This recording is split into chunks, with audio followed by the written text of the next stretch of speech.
Assalamualaikum warahmatullahi wabarakatuh. A'udzu billahi minasyaitonir rajim.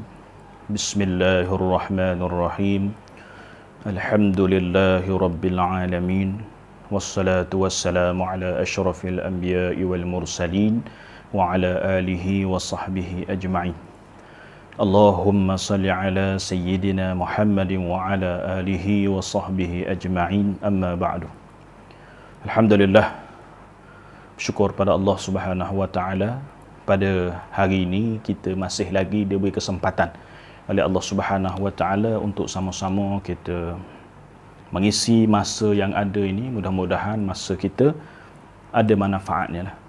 Mudah-mudahan masa kita ini kita gunakan kepada perkara-perkara yang boleh mendatangkan manfaat kepada kita di dunia dan juga di akhirat kelak.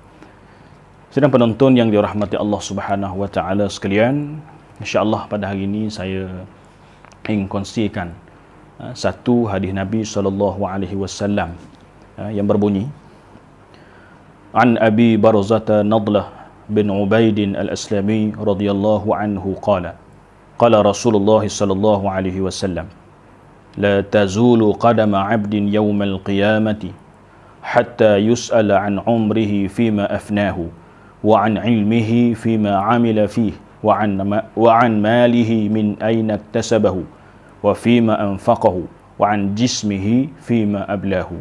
Rawahu Tirmizi. Yang bermaksud daripada Abu Barzah Nadlah bin Ubaid al-Aslami radhiyallahu anhu berkata, bersabda Rasulullah sallallahu alaihi wasallam, belum berganjak lagi kedua kaki seseorang hamba di hadapan Allah Subhanahu wa taala pada hari kiamat, sehingga terlebih dahulu dia akan ditanya tentang umurnya, untuk apa dihabiskannya, dan akan ditanya tentang ilmunya, untuk apa ia melakukannya, dan akan ditanya tentang hartanya, daripada mana ia memperolehinya dan untuk apa dibelanjakannya, dan akan ditanya tentang tubuh badannya, untuk apa dibinasakannya, yakni digunakannya. Hadis riwayat Tirmizi. Sedang penonton yang dirahmati Allah Subhanahu wa taala, perkara yang diyakini oleh semua manusia yang beriman ialah kita semua akan menghadap Allah Subhanahu wa taala. Kita semua akan bertemu dengan Allah Subhanahu wa taala di hari kiamat kelak. Dan hadis ini menjelaskan kepada kita bahawasanya antara ada beberapa persoalan yang akan diajukan. Ada beberapa soalan yang akan ditanya kepada manusia, iaitu antaranya ada 4 disebut dalam hadis ini. Ada 4 persoalan yang akan ditanya kepada manusia, 4 persoalan utama. Yang pertamanya, Allah Subhanahu wa taala akan tanya berkenaan dengan umur kita, berkenaan dengan usia kita, dengan usia yang ada, yang dikurniakan oleh Allah Subhanahu wa taala, apa yang kita buat. Ada orang hidup 50 tahun, 60 tahun, 70 tahun, 80 tahun. Daripada usia yang begini panjang, apa yang kita lakukan? Adakah kita buat kebaikan daripada usia itu? Adakah kita mengabdikan diri kepada Allah Subhanahu wa taala daripada usia yang panjang itu? Adakah kita beribadat kepada Allah Subhanahu wa taala dengan usia yang ada itu? Atau sebaliknya, ini akan disoal oleh Allah Subhanahu wa taala. Tidak ada guna usia yang panjang, tapi dengan usia yang panjang itu untuk melakukan kemaksiatan. Tidak ada guna usia yang panjang jika usia yang panjang itu melakukan perkara-perkara yang dimurkai oleh Allah Subhanahu wa taala. Kemudian yang kedua yang akan ditanya oleh Allah Subhanahu wa taala berkenaan dengan ilmu. Apa yang kita buat dengan ilmu? Kita ada ilmu, adakah kita gunakan ilmu kita beramal daripada ilmu tersebut, atau sebaliknya, atau sekadar menjadi orang yang berilmu tapi tidak beramal dengan ilmu tersebut, juga akan ditanya, akan disoal oleh Allah Subhanahu wa taala. Kemudian yang ketiga yang akan ditanya oleh Allah Subhanahu wa taala berkenaan dengan harta benda kita. Berkait dengan harta ini akan ditanya oleh Allah Subhanahu wa taala daripada mana kita mendapatkan harta tersebut. Adakah kita mendapatkan harta tersebut daripada jalan yang halal, atau sebaliknya? Akan disoal jawab oleh Allah. Daripada harta yang kita milik itu akan ditanya bagaimana kita memperolehi harta tersebut. Kemudian lagi akan ditanya berkait dengan harta. Ada harta, ke mana kita belanjakan harta itu? Akan disoal oleh Allah.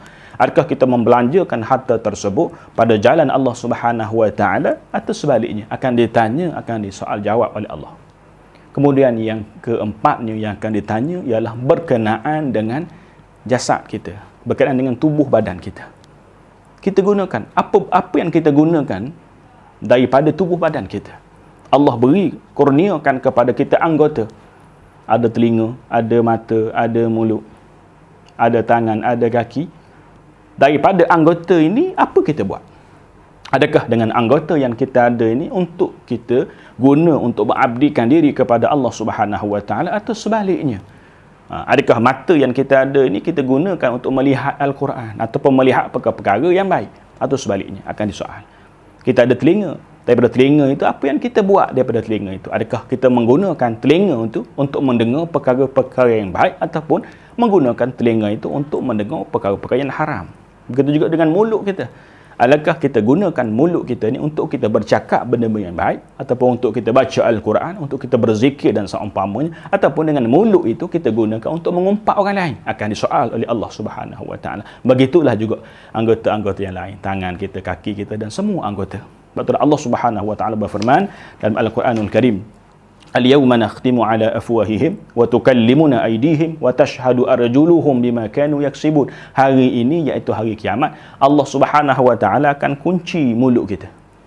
Allah akan kunci mulut mereka itu, dan yang berkata-kata ialah tangan-tangan mereka, yang menjadi saksi ialah kaki mereka terhadap apa yang telah mereka kerjakan. Artinya hari kiamat nanti kita berhadapan dengan Allah Subhanahu Wa Taala, Allah akan kunci mulut kita, tapi yang bercakap ialah anggota kita yang akan mendedahkan apa yang telah kita lakukan semasa kita berada di atas muka dunia ini. Mudah-mudahan Allah Subhanahu Wa Taala memberi hidayah kepada kita untuk kita melakukan amal soleh, dan insya-Allah kita teruskan melakukan amal kebajikan sehingga kita menghadap dan bertemu Allah Subhanahu Wa Taala. Aqulu qawli hadza wa astaghfirullahal azim li wa lakum. Assalamualaikum warahmatullahi wabarakatuh.